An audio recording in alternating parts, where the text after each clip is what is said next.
Welcome to the Catbird Quilts. I'm Kathy Martin, and today we're going to talk about how to cut a charm pack from men's dress shirts. So stay with me.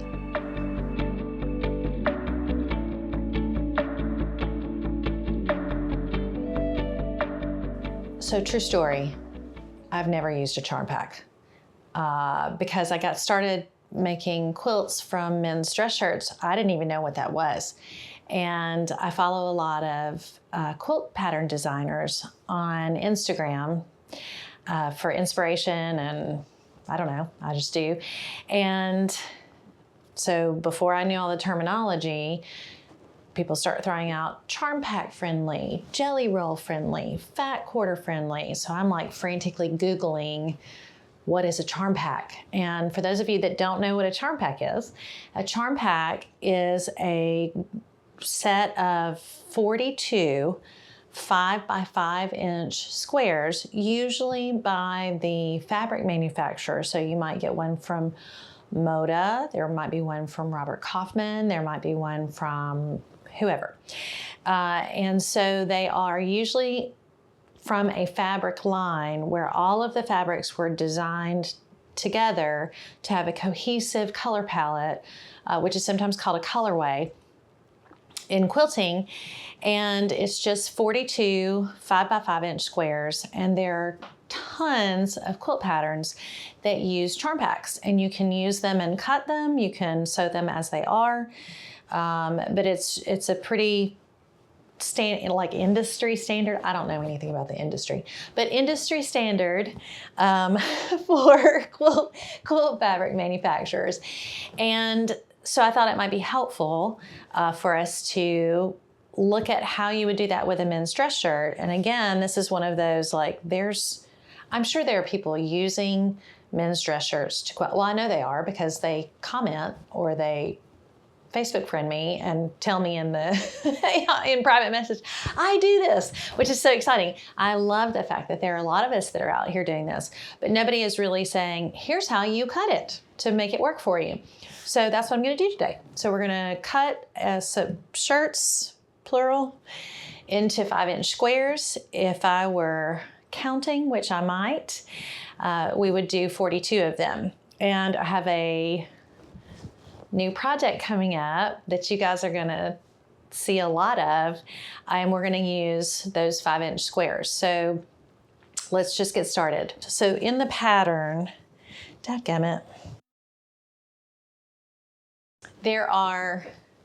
it calls for, I'm so sorry. I got distracted with how many threads. There's another one on this one panel. Ugh, it's ridiculous. The quilt pattern that I'm using calls for 40 medium colored, actually let me start from the top, 25 dark colored 5-inch squares, 40 medium, and 16 white. And so before I cut my fabric, I want to make sure I have enough fabric to actually do that with this quilt pattern. So I'm going to show you how to cut it, I promise. But of course I have a lot to say. So I'm going to show you how I think through it though first. I've got this front panel and I have taken the buttons off and unfurled that little placket to get that extra. And then I happen to have, this is a 5x5 square piece of cardboard that I ordered fabric from somewhere, and they sent the fat quarters wrapped around this. So if you have that, save them. If you don't, you can use, mailers that come in from the post office that are selling you on heating and air, freedom, heating and air. And it's like, what is this? Psh, okay, well don't save it and cut it into a 5x5 square. I'm very visual. I think if you've watched any of my videos, you know this about me, and I don't have great spatial relations. So I have to put things in my favor. So what I did is I have this 5x5 white cardboard square, and I'm actually just going to lay it out and make sure I have enough. And there's a couple of ways to do this. You can start right on the edge of the fabric, so I could do that and go, let's see, I've got 1, 2, 3, 4, not quite 5. So that's that section. I'm kind of eyeballing. And then I go 6, 7, 8, 9. Did I do that right? 1, 2, 3, 4, 5, 6, 7, 8. Can't count. Love math, can't count. And then that leaves a section that I'm not going to be able to use. It leaves this section that I'm not going to be able to use. Or after I do this, like I did this row, which was 4, I can scoot up and over. And from here, 1, 2, 3, 4, 5. So now I've got 9 pieces out of this particular front panel. And I had a viewer ask me in the comments when in one of the breakdown videos, do I go in and cut the fabric into like a usable piece or a fat quarter? And the answer was no. And this is the reason why the answer was no. Because if I had squared this off here and here and here, I would have lost that extra 5-inch square that's right there. So I leave them totally intact until I get ready to use them in a project. And then that way, because I might cut them completely different based on, if I was doing strips out of this, I would cut this differently. You want to inspect your fabric for tears. I actually just only moments ago realized when I seam ripped that, it didn't just rip the seam, it ripped the fabric. So that one was a death to fabric, not just death to seams. So that's an unusable part. So you want to make sure when you're laying out your shirt fabrics that you want to look for any holes, because once you get them cut, obviously that becomes a piece that you can't use. And so what I would do here is, okay, it's too long for my cutting board, self-healing mat. I love this mat. It is a Fiskars. It's 18 by 24, which is a really, really great size. It's not too big. I don't have a huge table to work with, so it's not like a whole table size like a lot of people have, but it's big enough that I can make it work with almost every man's shirt. So I'm folding this kind of, there's another one, doggone it. And I'm gonna get one straight line to start with. I'm going to use one of my favorite rulers. It's by Creative Grids. It's actually for bias binding, but I just like it. It's got a little rough edge, so it keeps it from sliding. Both of these, actually everything that I use, if you see something that you like, it will be, there'll be a link to it in the description down below. I feel like I'm going to become a Fiskars rep. I use a lot of Fiskars scissors. I have this wonderful Fiskars mat. Actually, both of my self-healing mats are Fiskars mats. So I'm going to square this off just like that. I wish you were here because I literally just let that ruler slip underneath my hand and I was like almost swearing on camera. And if you were here with me, I would have actually said it out loud and then we would have laughed about it. But anyway, so I've got that squared off and I'm going to open it back out just for the sake of demonstration purposes. And you can see now I have a nice squared edge and we're going to get those 4 out of this and then straighten that out. So I'm going to fold it back on the line. The only bad thing about folding and getting a straight edge with a fold, sometimes your fold isn't straight and you'll end up with not a straight line. And I know this because I've done it. And then my strips are like this. And I go, what happened? I'm gonna put that straight edge that I just created. And I think I do this, a lot of people do this from the other side. It's just the way my brain works. So some people start over here and where they do their ruler, and I don't know why, this is just where I do it. And let me just say, there are a lot of quilting tutorials out there that tell you not to use your mat as the guide, use your ruler as the guide.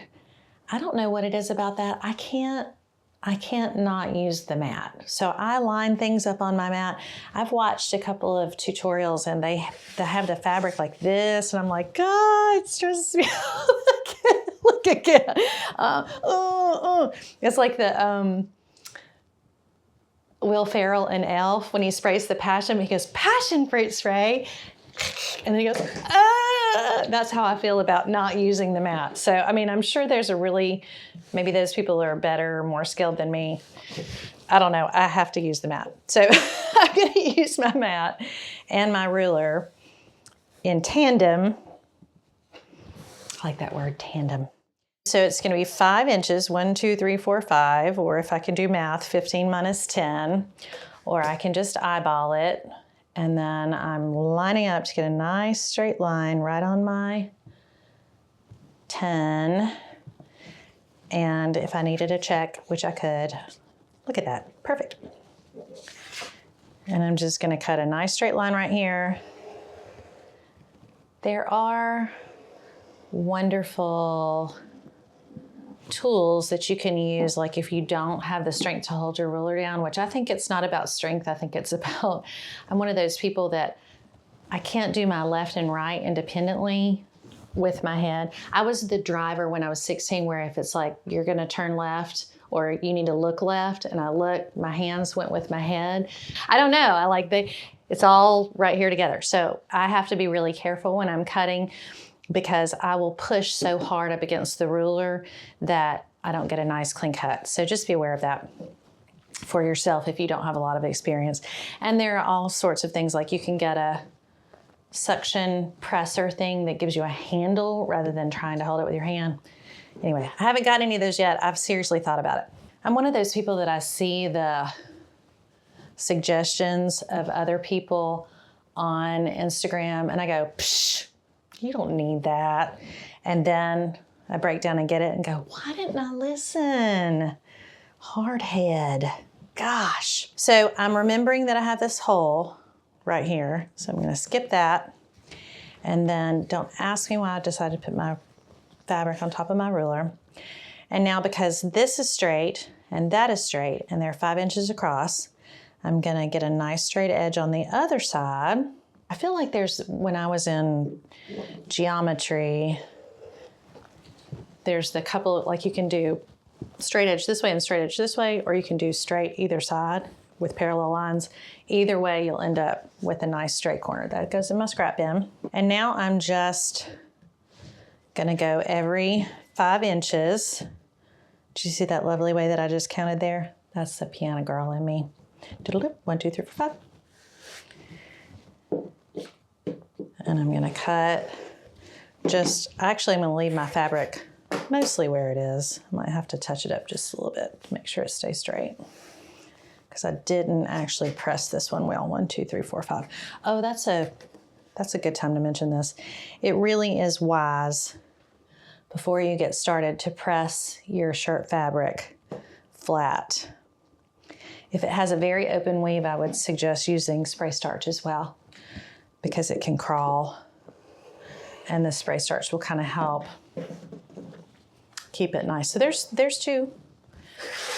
That took an exceedingly long time, probably because I'm talking about random things like elf and passion fruit spray and driving and every other thing that I always talk about. All right, so I have done this row. Again, with the pressing, really should have pressed that. And so on and so forth. And then, there's my little 5. That one is not perfect, but progress, not perfection.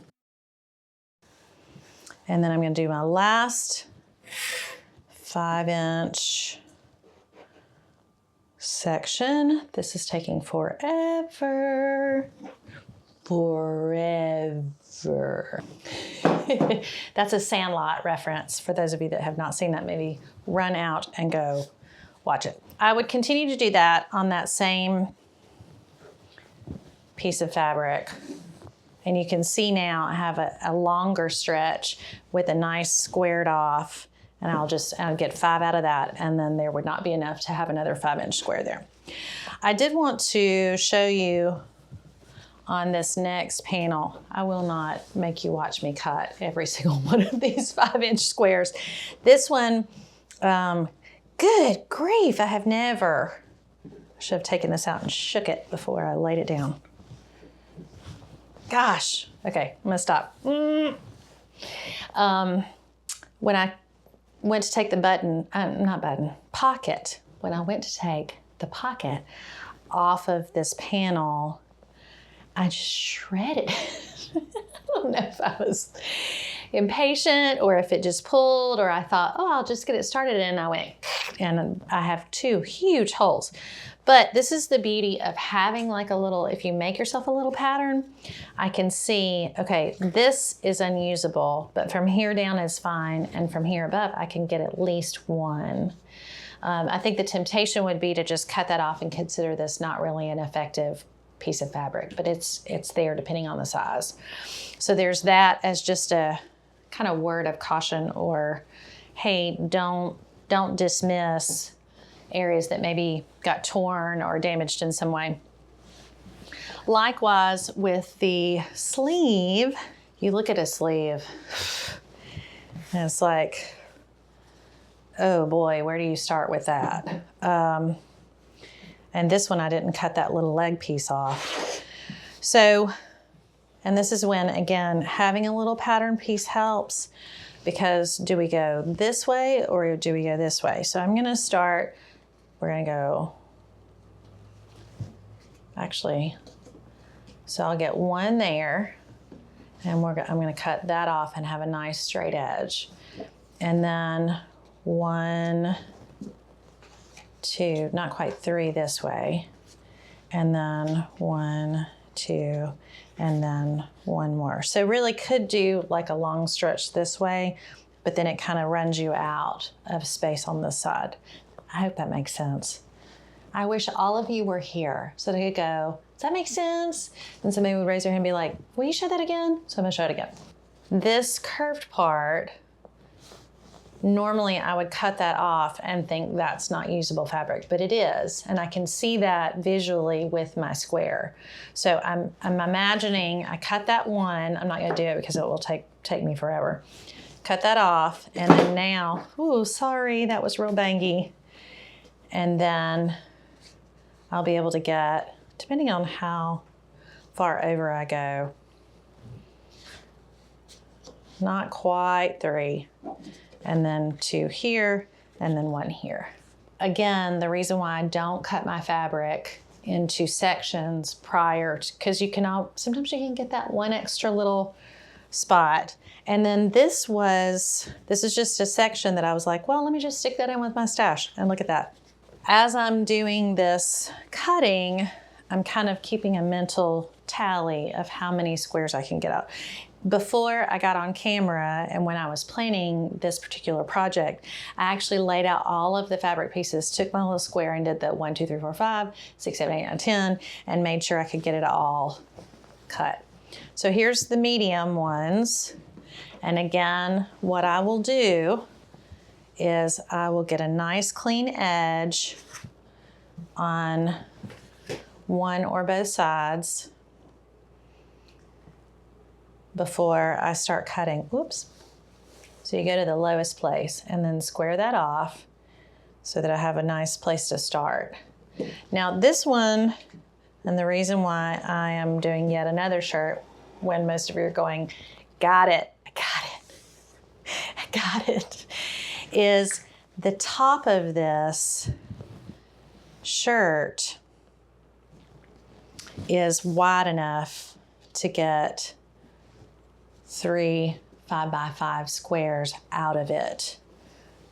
But if I were to go this way, so I go 1, 2, 3, 4, so on, then I lose this side fabric. But if I go this way to the edge, 1, 2, 3, 4, I get essentially an extra square. So instead of doing them all out of the middle and losing 2.5 inches there and 2.5 inches here, I'm gonna go it's horizontal to the shirt, but it's vertical to me. And I'll get extra squares out of it, just like that. And then I'll have a little section right here, which will be unusable, and then I'll have this.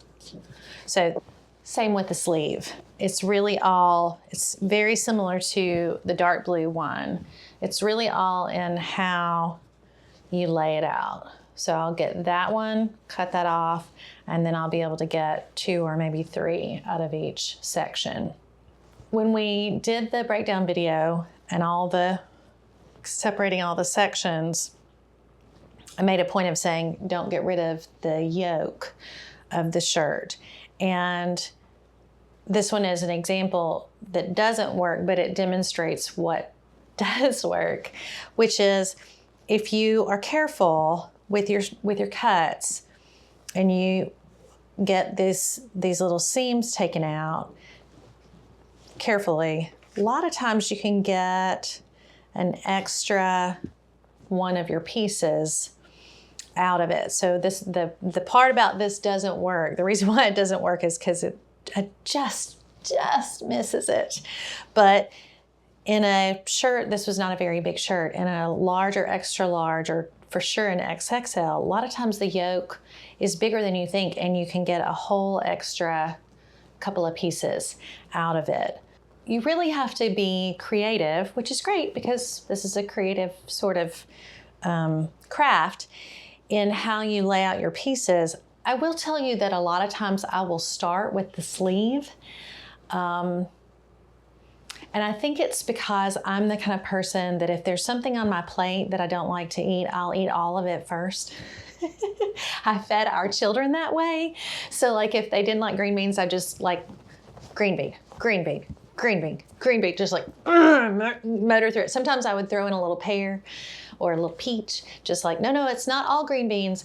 I like to use the pieces that I consider challenging to cut or awkward shapes first, and I get those out of the way and save the bigger pieces for later, because a lot of times you can get everything you need out of a sleeve and then you don't know what projects you're going to have down the road that may need a bigger cut or you may need more of it. So a lot of times I will start with the sleeves or the yoke and see what I can get out of it first, and then that way I kind of save up my good big pieces for projects that, like I said, require either longer strips or bigger pieces, or I know I'm going to need more of it. So do it however you want. You're going to end up with a lot of scraps. Don't throw them away. Save them in your scrap bin.